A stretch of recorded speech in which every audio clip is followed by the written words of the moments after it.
Hello and happy harvest season to all our corn growers and farming friends.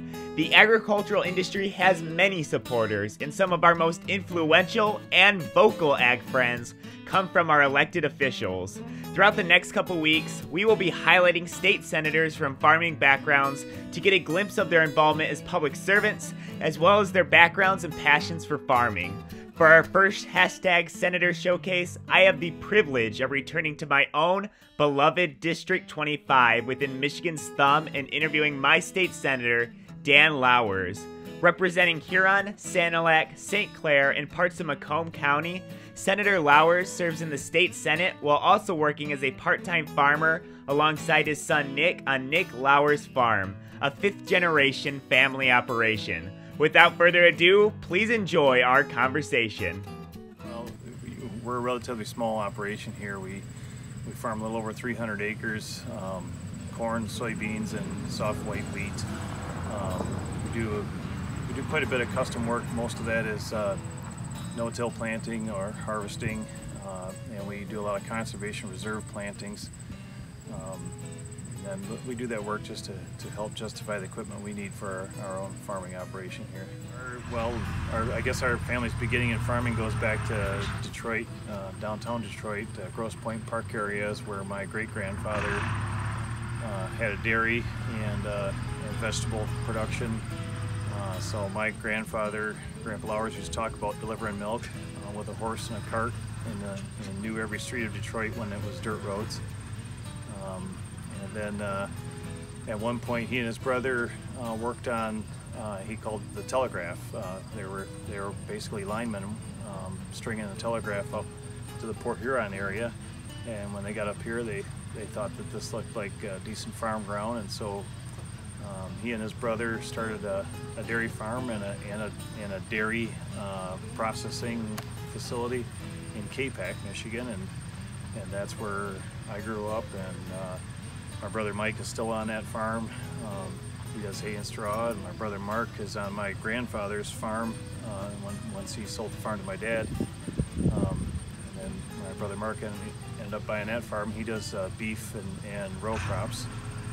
And so almost everybody in our family is still involved in agriculture one way or the other. You know, here we got into the grain elevator business back in 1993, and then after my election, after doing both for a year, I had to make a choice about what I was going to do because I couldn't do both. So that's when I left the grain elevator, and the farming operation here began to expand. And when I think about what I like most about farming, it's watching the circle of life and putting the seed in the ground and see the baby plants come up. Praying for rain, praying not for rain like last year. Farming is very humbling. We do everything right we can, and then we hope it turns out well. And the reward of the harvest in the end is just the best part about farming, is when you get to see something go from birth to maturity, and hopefully you make a little money in between there somewhere. Yeah, in fact, I've been amazed in Lansing how many people have an agricultural background. It's totally disproportionate. You know what I mean? There shouldn't be, the number of staff people and lobbyists and all that you meet that have ag in their background.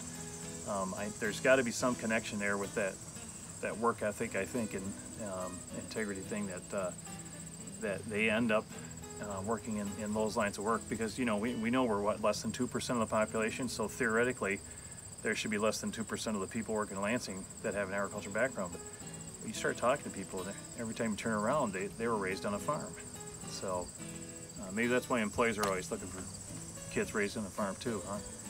All of us who are involved in agriculture one way or the other always find ourselves, and it becomes known, our colleagues know that we know those issues, just like I know other colleagues know other issues, and you go to them to find out the answers. So yes, when like last year we had the disastrous weather conditions, and so when we were working on the emergency relief package,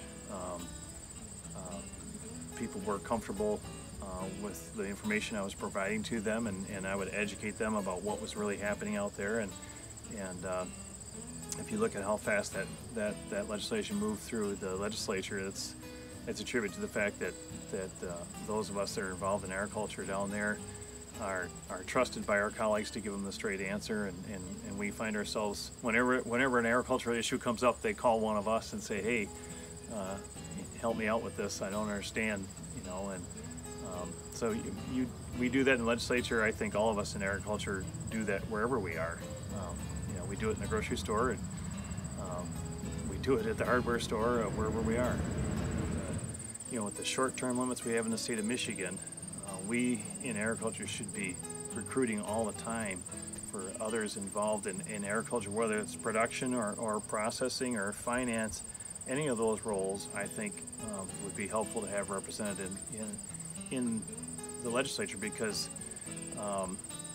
the other side effect of our short-term limits is the lack of institutional knowledge and the lack of issue knowledge. So there's both, and at least if you're representing agriculture in the legislature, you know the issues, and it gives you a real leg up. And I look at how well those of us who are involved in farming work with all the different agricultural groups we have, and we basically know what each other's thinking all the time, and they don't have to spend all that time educating, and there's a lot of educating that goes on in Lansing, and so if we can keep people involved in agriculture in the legislature, we know that our important issues will be represented well.